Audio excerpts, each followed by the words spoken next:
Bonjour à tous. Une vidéo que j'ai jamais faite sur la chaîne. On va faire une vidéo FAQ, qu'on appelle aussi foire à questions dans le jargon, où je vais simplement répondre à des questions que vous m'avez posées sur Instagram. Je vous ai demandé ça il y a quelques jours et vous avez été vraiment pas mal à m'en envoyer. J'en ai reçu plus de 300. Donc j'en ai trié, histoire que la vidéo dure pas 2-3 heures. Et du coup, on va traiter pas mal de sujets, de mon parcours, de la vidéo, des différentes marques, des différents projets qui vont arriver, etc. Et tant que j'y pense, je vous ai fait des petits cadeaux. Alors, j'en ai parlé il y a pas longtemps sur Instagram également, mais en fait, je vais vous faire gagner des lots, je pense, qui vont vous faire pas mal plaisir. Tout va se passer sous forme de concours, je vous mets toutes les infos en description, mais si je vous montre un peu les lots. Alors, si on parle des lots, et vous allez voir que je me suis pas trop foutu de votre gueule, comme on dit dans le domaine. Premier lot, un Mavic 3. Alors, c'est un drone que j'ai présenté déjà sur la chaîne, que je trouve mais incroyable de chez incroyable. Il est neuf, hein, c'est juste que je l'ai enlevé de la boîte, histoire de voir si tout marchait bien. Donc le premier lot, c'est un Mavic 3 normal, avec les deux capteurs et tout. C'est un drone que j'emmène avec moi depuis pas mal de temps sur tous mes voyages. Je pense que ça va vous faire plaisir. Deuxième lot, une caméra. Donc là, c'est une Sony ZV-E10 avec un objectif à l'intérieur. C'est honnêtement une des caméras les plus intéressantes, je trouve, quand on débute, parce qu'elle est, c'est aussi bon en vidéo qu'en photo. Et le troisième lot, alors celui-là, c'est un peu différent. C'est un set de lumière. C'est des petites lumières RGB que j'utilise moi depuis en vrai pas mal de temps, surtout pour mes vidéos YouTube, que je vous fais aussi gagner. Là, sur la valeur globale des différents lots, on est à plus de 3000 €. Mais bon, j'avais un peu envie de vous régaler, vu comment vous m'avez un peu régalé avec ma chaîne YouTube. C'est un peu ma manière d'essayer de vous rendre ce que vous m'avez donné. Donc, alors pour participer, c'est assez simple. Je vous ai mis toutes les infos sur Instagram. Les conditions, c'est assez simple. Vous avez juste à vous abonner au compte Instagram Pile et Face, à liker la publication où je parle du concours. Et dernière chose importante, c'est de mentionner 3 amis qui sont dans la photo ou dans la vidéo. Bref, je ferai un tirage au sort. Il me semble que vous avez 7 jours à la suite de la sortie de cette vidéo-là. Tout se passera sur Instagram. Encore une fois, je vous mets tous les liens en description. Ok, alors maintenant que les lots sont annoncés, je mets ça où on va se lancer dans les petites questions, parce qu'il y en a pas mal. Donc j'ai un peu peur que la vidéo dure longtemps, parce que j'ai envie de dire beaucoup de choses sur ce que j'ai lu. Je me prends un petit café et on est parti. Ok, alors la première question nous vient de Visual Outsider. Alors je vais à chaque fois énoncer les pseudos. Désolé si j'écorche soit les pseudos, soit les noms. Et il me demande, travailles-tu seul ou es-tu entouré d'autres vidéastes?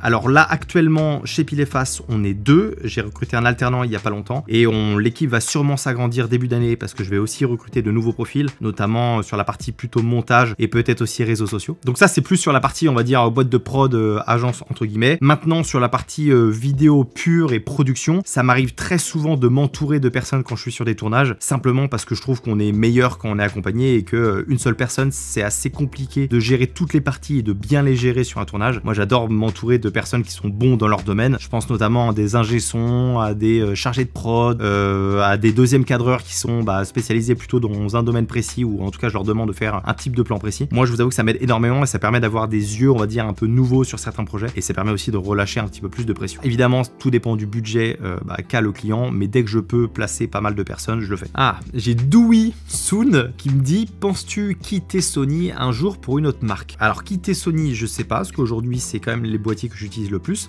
Par contre, je suis en train de plus en plus de tester d'autres marques. Je suis en train de tester du Panasonic, je suis en train de tester du Canon. Pourquoi pas tester du Nikon aussi par la suite? J'ai testé de la Red, j'ai testé d'autres boîtiers, de la Blackmagic, etc. Simplement parce que plus je grossis, plus je me dois d'être objectif sur les boîtiers que je présente. Et je peux pas être utilisateur que d'une seule marque. Je trouve que c'est pas fair par rapport à mon audience, parce que du coup, simplement, je manque d'objectivité vu que je connais qu'une seule marque. Donc, en 2023, je vais tester beaucoup plus de marques sur la chaîne. Pas que du Sony. Et quoi qu'il se passe, je me suis dit aussi que jamais je chercherais à être ambassadeur d'une marque, pour garder en fait cette objectivité. Si la question c'est que est-ce que je compte quitter Sony un jour, peut-être, si je trouve qu'il y a une marque qui est un peu meilleure sur certains points ailleurs, pourquoi pas. Aurélien.ap me demande, as-tu suivi une formation pour devenir pro, ou as-tu tout appris de ton côté? Alors on va parler un petit peu plus après de mes études, de mon parcours, etc. Mais non, j'ai absolument pas fait de formation liée à la vidéo. J'ai fait une école de commerce où j'ai appris pas mal de choses autour du business, du management, je me rends compte, ça fait très connard de faire ça avec le bras. avec ton café.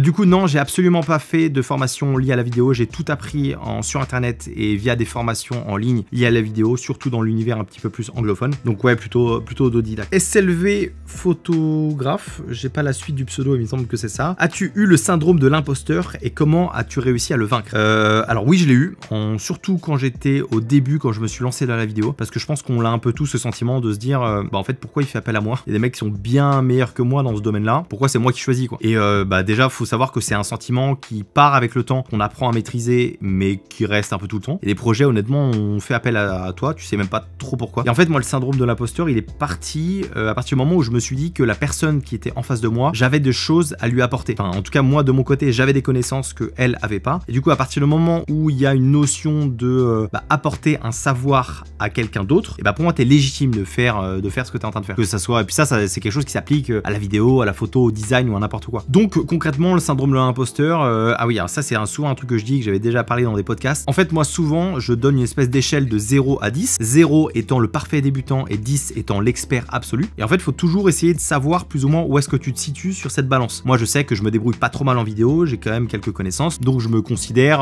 dans les 7-8 à peu près. Ce qui fait que toutes les personnes qui sont en dessous de ce 7-8 là, et ben j'ai des choses à leur apporter, j'ai des choses à leur apprendre et je peux les aider d'une manière ou d'une autre. Il y aura forcément toujours des gens qui seront meilleurs que moi, les 8, 9, 10, donc ça c'est vraiment les experts purs, et tant mieux, je sais que j'arriverai jamais à ce point de vue là de 10, mais je suis ok avec ça. Donc moi ce que je vais essayer de faire, c'est de me concentrer sur ceux qui sont avant, les 4, 5, 6, les 2, 3 qui se lancent dans la vidéo, ou simplement les entreprises qui veulent développer leur communication via la vidéo, et je vais me concentrer sur ces personnes là et essayer de leur apporter un maximum. En tout cas, ça a été ma technique qui a quand même pas mal marché, à chaque fois je me dis ça, et après je me trouve entre guillemets plus ou moins légitime, en fonction des projets évidemment. Ensuite on a Tom Jouot qui me demande de parler un petit peu de mon parcours dans la vidéo, les débuts, les passages pro, etc. Alors faut savoir que moi comme j'ai expliqué, j'ai pas du tout fait d'école de vidéo, j'ai fait mes études, j'ai fait un bac plus 5, j'ai tout fait en alternance et j'ai eu plusieurs jobs. J'ai commencé en tant que business developer / commercial, ensuite j'ai été responsable de recrutement dans une start-up à Nantes et aussi un petit peu chargé de la communication de cette boîte là, et j'ai fini par être chargé de communication plutôt dans un grand groupe à Nantes. Donc des métiers qui n'ont pas vraiment grand chose à voir avec la vidéo en elle-même, mais en fait via mes missions annexes, et je devais créer du contenu pour ces boîtes là. Ce qui est assez drôle, c'est que moi la vidéo c'est arrivé assez tard. Je pense que j'ai dû commencer à me mettre à faire du contenu peut-être vers 22-23, quelque chose comme ça. C'était pendant un voyage en Australie, je m'étais acheté une GoPro, enfin bref le truc assez classique, et j'ai commencé à filmer et ça m'a plutôt plu, mais avant ça j'avais jamais touché une caméra de ma vie, ça m'intéressait pas plus que ça. C'est ça qui est assez drôle, c'est que souvent on entend les personnes qui sont dans la vidéo, qui sont mordues depuis tout petit, etc., avec une caméra très jeune. Moi ça n'a pas du tout été mon cas, c'est arrivé bien plus tard. Donc ouais, de fil en aiguille, que ça soit les projets un petit peu perso, je faisais des voyages, je prenais mes caméras avec moi, ça me faisait kiffer. Dans mes tafs, pareil, ils me demandaient de faire un petit peu de contenu vidéo, et en fait je me rendais compte que c'était l'activité qui me plaisait le plus à faire dans toutes mes journées de travail. Et aussi avec mon école, pareil, ils avaient besoin de faire du contenu, donc très rapidement ils demandaient aux gens qui est-ce qui avait envie de faire telle ou telle vidéo, et moi j'étais toujours chaud, donc ça a un peu démarré comme ça. Et ensuite ils me demandent aussi le passage du côté un peu professionnel. C'est tout simple en fait, à la fin de mes études, je m'étais déjà lancé en parallèle de mes études, donc j'avais déjà des clients, j'avais déjà un petit peu d'expérience et un petit portfolio, donc finalement le passage s'est fait assez naturellement vers le full pro quoi. Et donc j'ai pu lancer mon activité sans trop de difficultés, j'ai pu trouver mes clients assez rapidement. Et aussi ce qu'il faut savoir, c'est qu'à la suite de mes études, donc peut-être 5-6 mois à la fin de mes études, je suis parti vivre au Canada pendant 2 ans, et j'ai plutôt lancé mon activité là-bas. En fait j'ai eu un peu 2 lancements, un en France et un au Canada. Voilà un petit peu pour mon parcours. Alors j'ai Safi Drone qui me demande: Hello Maxime, envisages-tu de faire de la formation? Alors oui, j'ai déjà une formation au montage qui est plutôt liée sur Premiere Pro, donc là-dessus je vous partage un peu voilà tous les tips, ma manière de bosser, mes petites astuces un petit peu pour aller plus vite dans le montage et surtout pour bien le faire, de créer une histoire, etc. Et là je travaille sur une formation un peu plus importante sur le tournage. Elle va contenir plusieurs modules liés au matériel, liés au réglage et surtout liés à la réalisation. Donc je pense au storytelling, à la recherche de storyboard, à la création, etc. Ça arrivera premier trimestre 2023 si je fais bien les choses, mais ça prend beaucoup de temps, ça fait déjà quelques mois que je suis dessus, mais j'ai vraiment envie de pondre quelque chose qui soit complet, donc ça prend forcément du temps. Ensuite j'ai Arthur BL qui me demande: selon toi, peut-on réussir à travailler dans l'audiovisuel sans études? La réponse est 1000 fois oui, parce que déjà ça a été mon cas, et ça a aussi été le cas de pas mal de personnes à leur compte que je connaisse, surtout dans la vidéo, simplement parce que on a tellement de moyens aujourd'hui d'apprendre, donc que ça soit le métier de vidéaste ou même d'autres métiers sur internet. Honnêtement, on a une richesse de contenu, et gratuit et payant, via YouTube, via des formations, qui est tellement importante, et encore plus dans la vidéo, que oui, c'est pas une nécessité. Après, encore Encore une fois, c'est pas parce que vous faites une école de cinéma que vous allez moins bien réussir ou plus, enfin ou mieux réussir. Forcément, une école de cinéma ou une école de production audiovisuelle vous apporter des bases techniques assez avancées, mais honnêtement, je pense que ces bases, vous pourrez les apprendre sur Internet. Après, ça prendra peut-être plus de temps, il y aura plus de recherches, essayez de trouver le bon contenu, mais je pense personnellement que tout peut se trouver sur Internet. Mben Saber,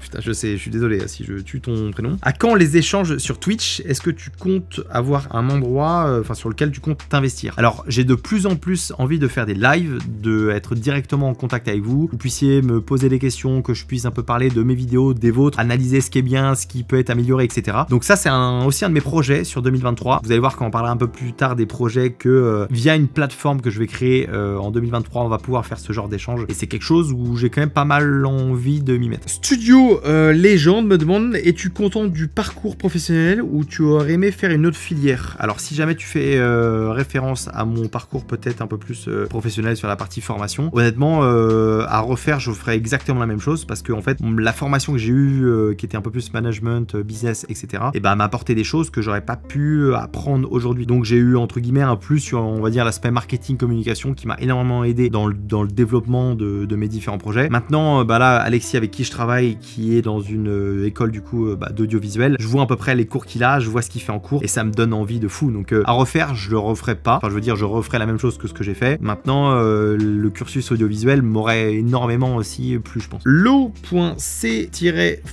me demande vis-tu essentiellement de YouTube ou produis-tu d'autres prestats? Alors faut savoir que actuellement moi en fait j'ai deux casquettes. J'ai la casquette du réalisateur production audiovisuelle pour des clients et j'ai la casquette youtubeur, la personne qui accompagne les gens à se développer dans la vidéo, formation, etc. Jusqu'ici c'était plus ou moins similaire, on était peut-être sur du 50-50 et en fait plus j'avance, moins je fais des vidéos pour mes clients, simplement parce que je suis moins épanoui, ça me fait moins kiffer par rapport à tout ce que je peux faire lié à YouTube. Donc plus je vais avancer, moins je vais faire des vidéos pour mes clients, ça a déjà été le cas quand même pas mal en 2022 et en 2023 ça sera encore plus présent, simplement parce que j'ai une liberté d'expression bien plus importante sur YouTube. Je trouve plus de sens aussi dans ce que je fais, dans les gens, dans les communications qu'on peut avoir ensemble, d'aider entre guillemets les gens un peu à se lancer à leur compte. En fait je trouve simplement un peu plus de sens à ma vie quand je fais du contenu lié à YouTube, lié à des formations, lié à vous, quand on peut échanger, faire des vidéos YouTube sympas, etc. que réaliser des vidéos pour des entreprises pour développer leurs chiffres. Certes c'est intéressant mais je prends de moins en moins de kiff parce que aussi je suis un peu plus cadré, alors que là sur YouTube je fais clairement un peu ce que je veux et donc ça j'avoue que ça me plaît pas mal. Alors Benjamin me demande, tu as déjà eu des moments creux, pas de contrat dans ta vie pro, comment on rebondit? Ouais c'est assez marrant mais dans la vie je pense de n'importe quel vidéaste ou créateur de contenu à son compte, on a toujours des moments où on a énormément de taf, où là on sait plus trop où donner de la tête et du coup c'est trop bien parce que plein de projets, il y a pas mal d'argent qui rentre et tout trop bien, et des moments un peu plus de creux où on a moins de choses à faire et du coup bah forcément faut s'occuper et il faut surtout garder le moral parce qu'on a forcément peur de est-ce que c'est une phase, est-ce que ça va passer, etc. Déjà faut toujours se dire que une activité d'un freelance de n'importe quoi elle est en dents de scie, c'est assez rare que ça soit linéaire, sauf si vous avez un projet avec une marque et que c'est assez régulier, mais en général c'est souvent en dents de scie. Donc faut être prêt d'une part à assumer les moments de forte intensité, faut être prêt à être bon et à vouloir être assez motivé, et à l'inverse quand il y a des moments un peu plus cool, un peu plus calme, c'est là où pour moi faut essayer d'aller trouver d'autres activités. Donc soit vous essayez de démarcher d'autres clients pour en avoir, soit vous essayez de développer votre image. Moi c'est souvent ce que j'essaie de faire via des vidéos justement, soit sur les réseaux sociaux, des contenus courts, développer votre image de marque, revoir un petit peu votre identité, etc. Ou alors une autre chose que je trouve assez intéressante, c'est que vous prenez du temps pour vous former, parce que mine de rien quand on est dans le jus, et on n'a pas le temps de se former, alors que c'est quand même une partie qui est hyper importante dans le métier, simplement parce que le matos évolue, les techniques évoluent, et donc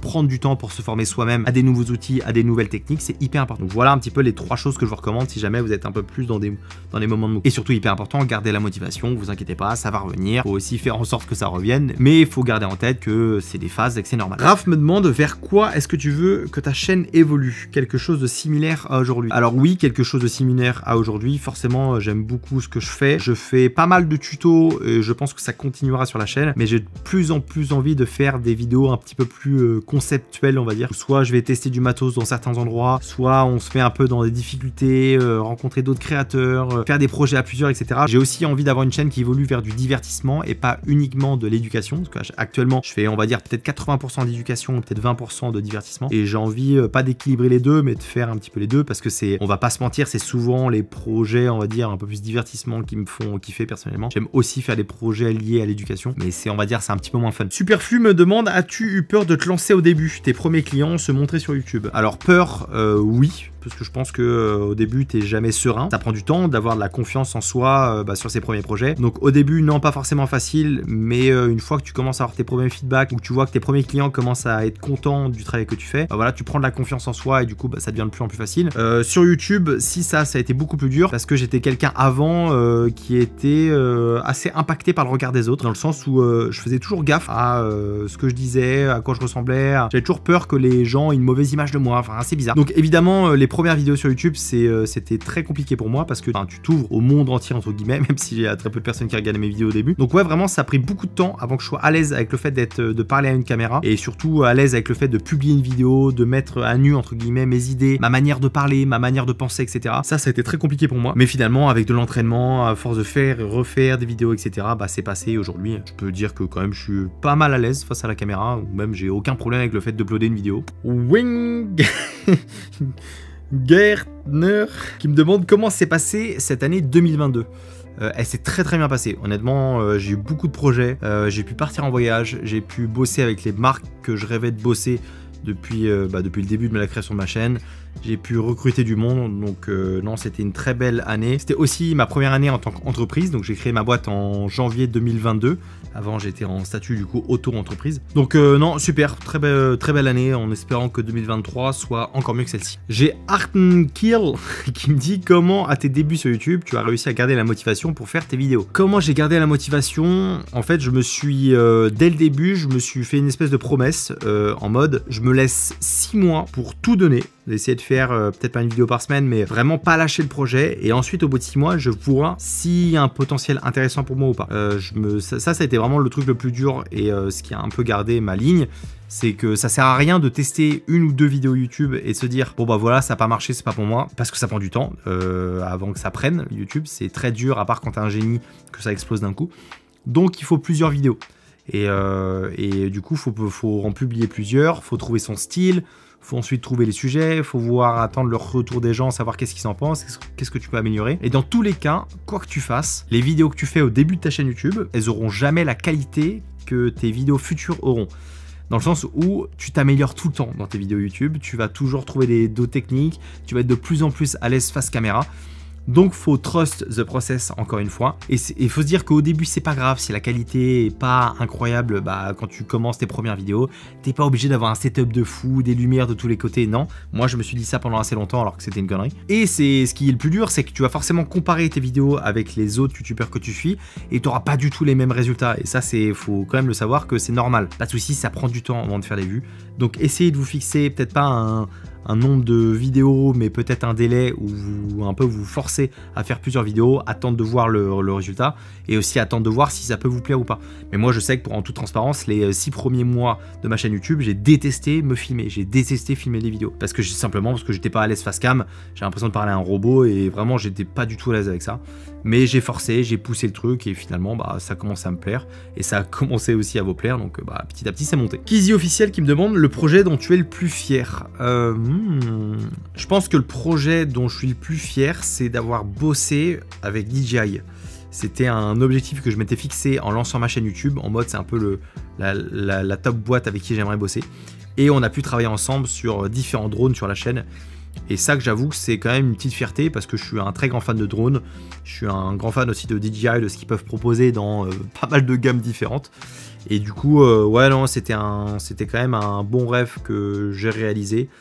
Faut continuer maintenant les partenariats avec eux, mais ça c'était un petit kiff. Bird Drone qui me dit quel est ton meilleur souvenir de tournage et le pire. Alors du tournage en production, je dirais sur les fins de tournage quand t'as travaillé comme un malade, que t'es claqué et que t'es content des plans que t'as eu, t'as un sentiment de bien-être qui est assez important, qui je trouve, enfin tu vois, où t'as un peu la pression qui redescend, tu te dis putain on a quand même fait un truc propre. Et ce sentiment en fait d'avoir hâte d'aller voir ce que ça donne sur le montage, de checker un peu les rushs, ça j'avoue que ça me fait kiffer. J'ai pas de tournage comme ça en tête. Si par contre c'est pas vraiment un tournage, mais là récemment on est parti à Tokyo avec 8-9 créateurs pour un projet dont j'ai pas trop le droit de vous en parler pour l'instant, qui arrivera début janvier. Et du coup, et ben on était, même il y avait quand même beaucoup de personnes, on était plus de 50 créateurs dans le monde, et on s'est retrouvés au même endroit à filmer, et la sensation était incroyable. Enfin, toutes les personnes autour de toi connaissaient plus ou moins ce que tu vis quand tu crées des vidéos sur YouTube, ou même simplement quand tu crées des vidéos tout court. Donc il y avait une espèce d'émulation de gens qui filmaient tout et n'importe quoi. On parlait dans toutes les langues, enfin c'était vraiment un pur kiff, et je pense qu'à ce jour-là, c'est peut-être mon meilleur souvenir quand même en tant que créateur de contenu, vidéaste, créer des vidéos, d'être en symbiose un peu avec tout le monde, à filmer un peu tout et n'importe quoi. C'était un plus gros kiff. Axel Prune qui me demande, envisages-tu un prochain feat avec des créateurs de contenu? Oui, ça va être un des objectifs 2023. J'ai envie de voir du monde, j'ai envie de faire des vidéos avec d'autres créateurs, parce que bah quand même en behind the scene on se parle avec beaucoup de monde, surtout dans le créateur francophone, et sauf que j'ai envie de faire des concepts un peu marrants avec eux, j'ai envie de les mettre en avant si vous les connaissez pas déjà, simplement parce que je trouve ça sympa, ça apporte aussi un peu plus d'humain que juste un mec qui parle tout seul face à sa caméra. Donc oui, il y en aura en 2023. Sandrine Golade, c'est pas Sandrine, putain c'est un gars, si c'est un gars, désolé. Est-ce que tu penses que la vidéo c'est un milieu trop concurrentiel ou bien on peut trouver sa place?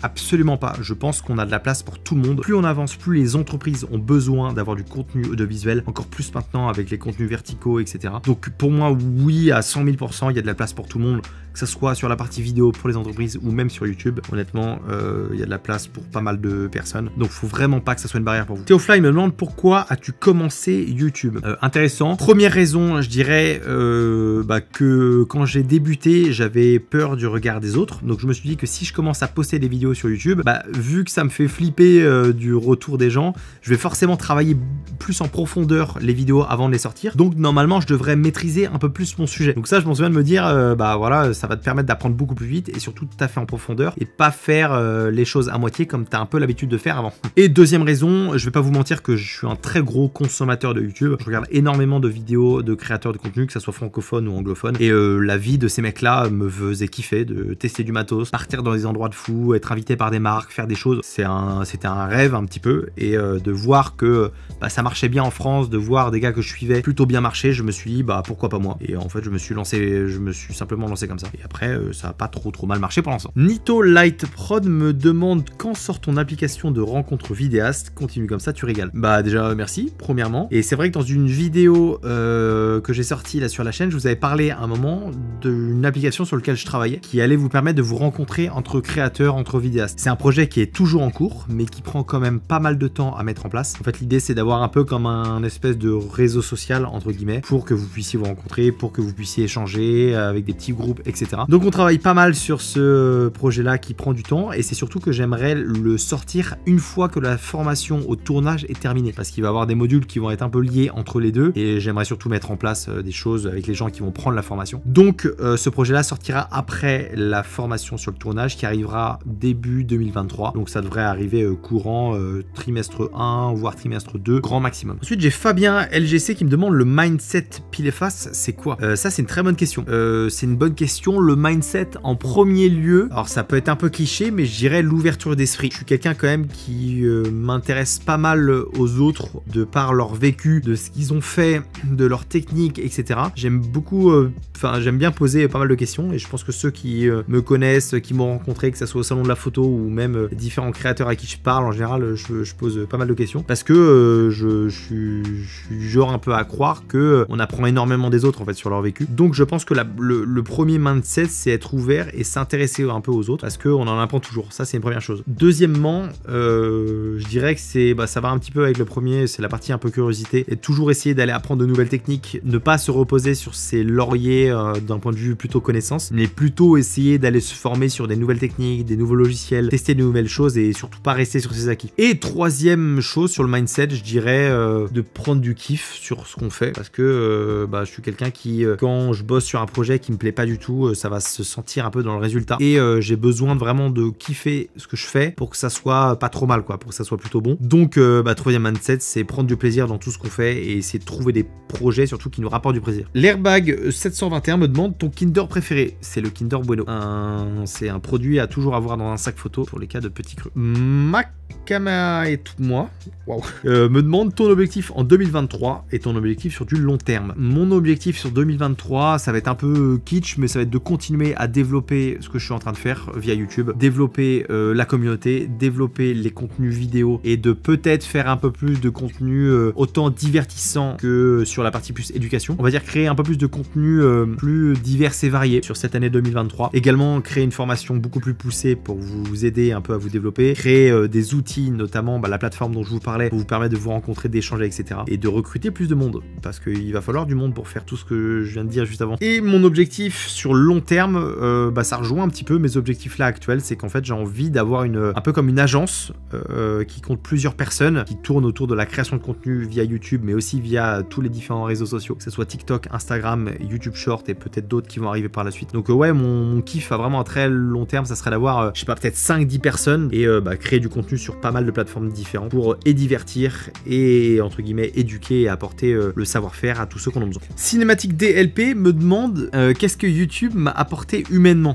Très bonne question, très bonne question. Il y a deux choses, je dirais sur l'aspect perso et sur l'aspect, on va dire, plus ouverture aux autres. Le premier, en perso, je dirais que quand je me suis lancé sur YouTube, j'avais moins de confiance en moi, vu que comme je vous avais parlé un petit peu, le regard des autres me touchait un peu plus et du coup l'avis que les gens avaient sur moi m'importait un peu trop. Et du coup le fait de me mettre sur YouTube, de m'exposer à autant de monde comme ça et à m'exposer aux critiques qui font parfois un peu mal, et en fait ça m'a renforcé et ça m'a enlevé complètement cet aspect, enfin j'ai pris simplement plus de confiance en moi. Donc personnellement ça m'a apporté du bien-être et de l'assurance que j'avais un peu moins peut-être avant. Et c'est surtout d'un point de vue, on va dire, plus humainement avec les autres, c'est que j'ai appris énormément en discutant avec d'autres créateurs, en discutant avec vous. Enfin, je me suis ouvert en fait à d'autres personnes que j'aurais pas forcément fait avant. Et du coup, j'ai appris beaucoup plus vite en fait. J'ai appris plus vite sur les techniques, j'ai appris plus vite sur le savoir-être, le savoir-faire. Ça m'a apporté tellement en fait cette partie de lancement YouTube d'un point de vue pro et perso et humainement que à refaire, je le ferais mais 150 fois quoi. Même si au début c'est compliqué, que ça t'apporte sur le long terme, sur l'aspect humain, c'est bien trop précieux. Mathieu Prou me demande comment ça va pour de vrai. C'est vrai que c'est une bonne question parce que mine de rien sur les réseaux sociaux, on voit tout le côté funny, tout le côté où tout se passe bien, etc. Mais on très peu le côté où quand ça va mal, quand on n'est pas bien, etc. Et alors moi je touche du bois,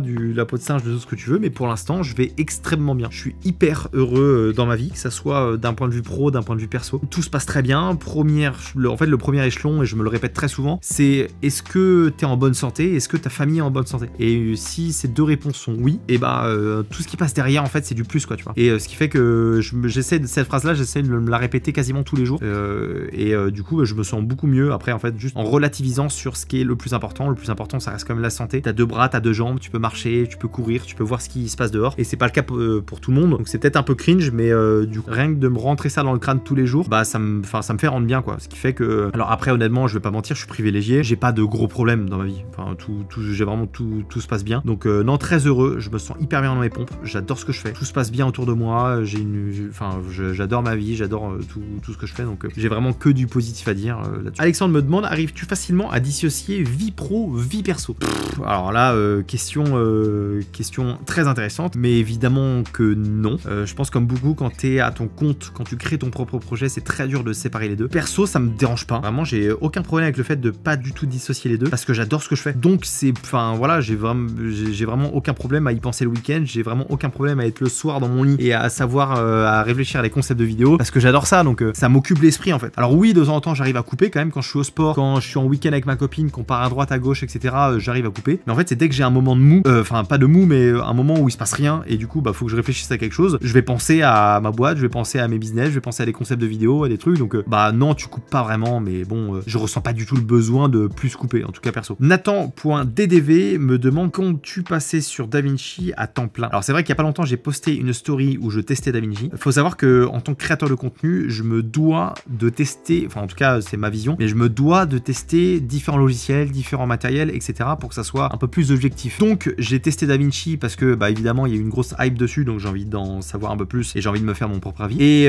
tout comme j'ai testé Final Cut pendant 1 mois et demi, tout comme j'ai commencé sur Premiere, donc c'est un peu mon logiciel de prédilection. Mais là aussi, je vais tester DaVinci, on va voir si je switch dessus complètement ou pas. Là, l'idée, c'est déjà de se faire un avis dessus, de voir s'il y a un réel intérêt, si c'est pas juste de la hype, et dans tous les cas, je vous en parlerai en vidéo. Et voilà, On arrive à la fin des questions que vous m'avez posées sur Instagram. J'ai aucune idée du temps que ça a duré, j'ai peur que ça soit un peu trop long. J'espère en tout cas que ça vous aura intéressé. Moi c'est vrai qu'en général je parle pas souvent de moi dans mes vidéos par choix, mais bon voilà, là il y a pas mal de gens qui me le demandaient et je trouvais que les questions étaient assez intéressantes, donc j'ai voulu me prêter au jeu. J'espère en tout cas que cette petite vidéo vous aura plu. N'hésitez pas pour le concours qui est lancé du coup sur Instagram pour gagner le Mavic 3, le ZVE10 et aussi le set de lumière. Je vous mets tout ça en description. Il restera encore une vidéo pour la fin 2022 avant de commencer sur cette année 2023. J'espère que la vidéo vous aura plu. N'hésitez pas à me laisser un petit commentaire, ça me fait toujours plaisir de vous lire. Et je vous dis à la semaine prochaine dans une autre vidéo.